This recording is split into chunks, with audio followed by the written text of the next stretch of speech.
Assalamualaikum warahmatullahi wabarakatuh. Nama saya Safora Dini Huzaifah, Prodi PAI 1D. Saya akan menjelaskan tentang isi pemikiran dari David Hume.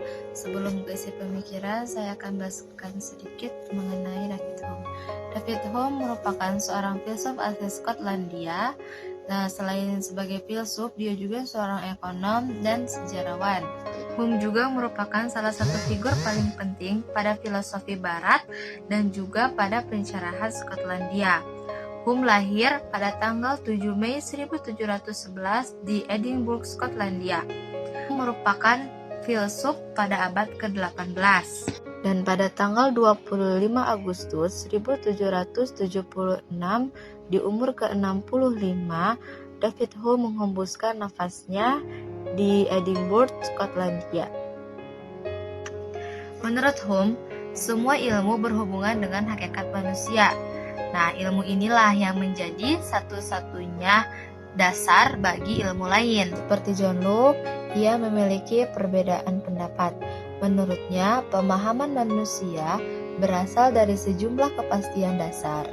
Nah, kepastian dasar itu mengenai masa depan dan sebab. Nah, kepastian-kepastian ini berasal dari naluri alamiah manusia.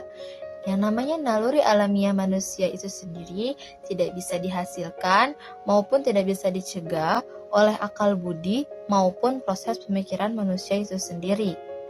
Di sini Hume menyatakan bahwa semua pengetahuan itu berasal dari pengalaman indera. Pengalaman indera ini yaitu sebagai dasar. Nah, persamaan antara Hume dan Locke yaitu pada basis pengetahuan. Semua persepsi jiwa manusia terbentuk dalam dua alat yang berbeda. Yang pertama itu ada impression atau kesan, dan yang kedua itu ada idea. Perbedaan keduanya terletak pada kekuatan dan garisnya. Impression atau kesan tingkatannya menuju kepada kekuatan besar dan kasar, yang dimana persepsinya itu langsung masuk ke dalam jiwa dan langsung memakai emosi dan nafsu. Berbeda dengan idea. Kalau idea, persepsinya itu tidak langsung masuk ke dalam jiwa, tetapi dia alihkan dulu ke dalam pikiran agar memiliki hasil yang baik, gitu kan. Jadi dia tuh gak langsung pakai emosi, tapi dia saring dulu, gitu kan. Dia cari tahu dulu untuk hasil yang lebih jelasnya lagi. Jadi kalau misalnya impression itu ketika ada persepsi yang masuk, dia langsung masuk ke dalam jiwa, jadinya itu menggunakan nafsu dan emosi.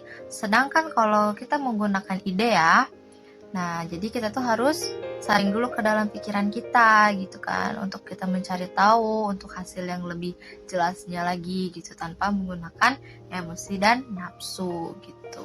Hume tidak menerima adanya substansi, sebab yang dialami substansi hanya kesan-kesan tentang beberapa ciri saja.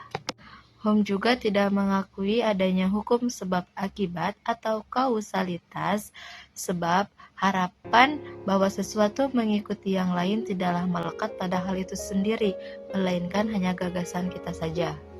Hukum sebab akibat sama dengan hukum alam, yang dimana sebenarnya semua itu hanyalah perasaan kita saja.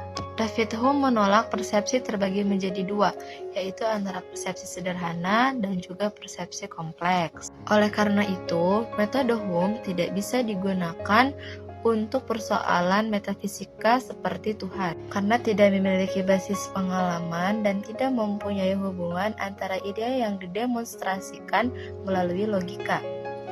Di dalam etika, Hume membuang segala bentuk kausalitas, sebab akal hanya menunjuk pada kesesuaian antara satu perbuatan tertentu dengan de facto. Nah, oleh sebab itu, pemikiran Hume bersifat analisis, spektif, dan kritis. Alhamdulillah, mungkin penyampaian materinya cukup sampai di sini saja.